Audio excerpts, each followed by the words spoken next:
Roni Champi-Gimpa est l'un des derniers peintres actifs, témoin de l'émergence de ce mouvement pictural. Même s'il est souvent considéré comme l'un des plus importants peintres abstraits australiens, son travail puise dans la tradition.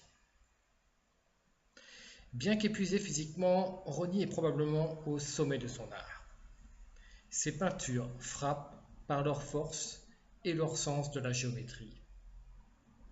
Lorsqu'il peint, il concentre toute son énergie. Le pinceau semble alors se déplacer sans obstacle, et même son rêve d'eau, qui paraît si complexe, est brossé en un tour de main.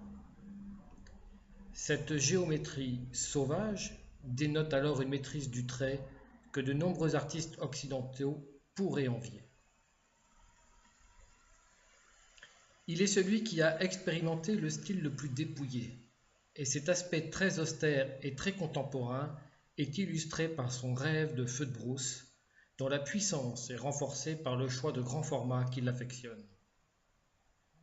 Parfois, ses toiles mêlent habilement plusieurs thèmes. Le rêve de feu de brousse, tout d'abord, constitué uniquement de lignes parallèles. Bien entendu, aucun élément figuratif n'apparaît, il s'agit d'une peinture symbolique.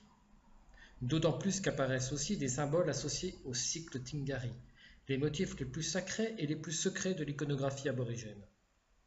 La pérennigration des ancêtres est symbolisée par des carrés imbriqués les uns dans les autres. Ces motifs racontent de façon symbolique les voyages des ancêtres Tingari qui façonnèrent les reliefs dans le désert et y insufflèrent la vie. Les teintes sourdes rappellent un peu les teintes ocre du désert et des collines de Kintore, la communauté dont il est originaire. Des labyrinthes évoquent ensuite les motifs des peintures corporelles associées au rêve d'eau, l'autre thématique emblématique de cet initié considéré comme un faiseur de pluie. Cet homme de petite taille, au regard plein d'humanité, duquel il émane douceur et tranquillité, jongle avec le chaos. Pour celui qui contemple ces peintures, c'est une évidence. Elles sont une mise en équilibre du chaos. Et là aussi, comme chez la plupart des artistes aborigènes, tout cela se fait avec naturel. Roni peint comme il respire. On ressent aussi ce besoin des artistes de laisser un signe visible, une trace de leur connaissance. Roni est un grand initié. Je me souviens du moment passé avec lui il y a quelques années. Au moment du décès de Geoffrey Bardon, l'instigateur de ce mouvement pictural, sortait un très bel ouvrage consacré aux premiers mois de la création. Roni feuilletait le livre, s'arrêtant à chaque page, et prenait conscience qu'il était l'un des tout derniers artistes de cette génération. Celle des individus qui avaient vécu sans contact avec le monde occidental, comme des milliers d'années auparavant, mais aussi celle des initiés aux immenses connaissances tribales et de la nature.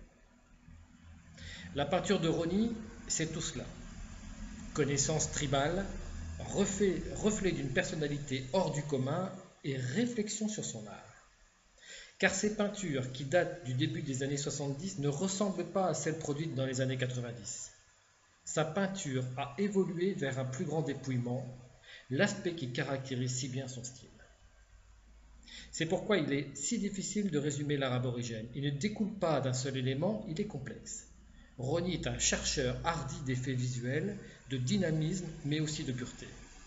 Les volumes réguliers sont organisés dans un espace géométrique. Les carrés imbriqués flottent dans l'espace du tableau et semblent se multiplier telles des cellules vivantes. L'art dépouillé et contrôlé de Roni, mais aussi de George Ngurai, prend racine dans les motifs des peintures corporelles et les gravures des objets cérémoniels. Un rapport évident se devine entre Roni et George, engagés dans des recherches analogues et montrant tous deux une prédilection pour les compositions cinétiques.